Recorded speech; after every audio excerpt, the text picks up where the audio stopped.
everyone, it's day 55 of our summer reading challenge and we are reading chapter 5 of High Tide in Hawaii. Go! Boka looked at Jack and grinned. Ready, he asked. I'm ready, said Annie. Where do we get our surfboards?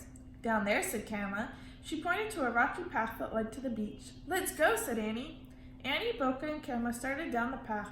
Jack followed, moving slowly and carefully. When he stepped onto the beach, Jack slipped off his shoes. He dug his toes into the dry, warm sand. It felt as soft as silk. Actually, I wouldn't mind just taking a walk on the beach, he said to the others. But no one seemed to hear. They had all walked over to a row of wooden surfboards propped against the rocks. Boka picked out a long board and lugged it over to Jack. For you, he said. Jack took the board and looked up at it. It was as tall as his dad. Isn't this a little big for me, he asked. Boka shook his head. He chose a board for Annie. Then he and Kama grabbed a couple for themselves.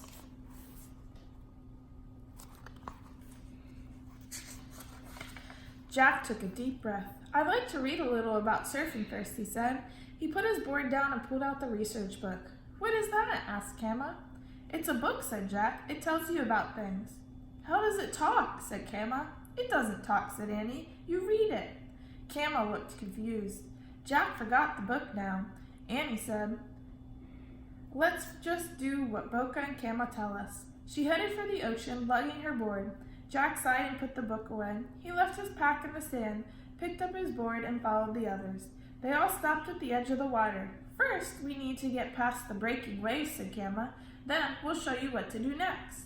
Together they waded into the cool, shallow water. The waves don't seem all that big, Jack thought hopefully. But as he waded deeper into the ocean, the breaking waves began to look bigger and bigger. When the first wave hit him, Jack leaned against it, lifting his board. He nearly fell over. Kama, Boka, and Annie moved farther out into the ocean. Jack watched as a wave loomed over them. They all threw their boards over the wave and dove it into it. Jack struggled forward. The next time a big wave came toward him, he threw his board over it. Holding his glasses tightly, he ducked under. When Jack stood up again, he wiped the water from his eyes and glasses. His surfboard was close by.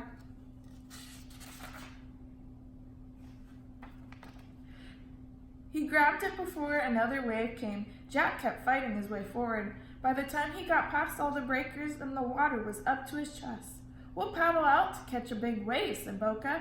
Jack frowned, but don't worry, Jack, said Kama. It will be fun. Boka and Kama pulled themselves onto their board. They lay on their bellies and began paddling with their hands out to sea. Jack and Annie lay down on their boards too, paddling over the gentle waves. Jack relaxed. Now this was something he could do all day. When I say go, paddle fast back towards the shore, said Kama. When do we stand up? Said Annie. When you start towards the shore, said Boka. Stand up with 1 foot forward, stretch out your arms to keep your balance. But don't try to stand up the very first time, said Kama. Just ride your board on your belly. I see one coming now, said Boka. Wait, said Jack. Everything was happening too fast. He had questions. Go, Kama shouted.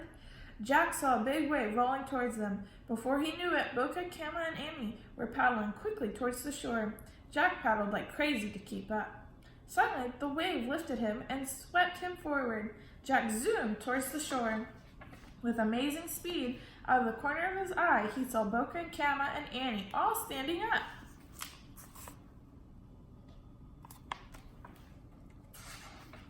Jack wanted to be like them. In a flash, he went up on his knees. He put his left foot forward and stood up. For 1 second, he felt like a soaring bird. Then he lost his balance. Jack fell into the water, grabbing his glasses just in time. The waves crashed down on top of him. Water filled his mouth and went up his nose. His board and his leg were swept away. Jack twisted and turned in the churning water. When his head bobbed up above the water, he choked and coughed. Another big wave crashed down on him, and he went under again. When he came up, he plunged forward, desperately trying to get to shore.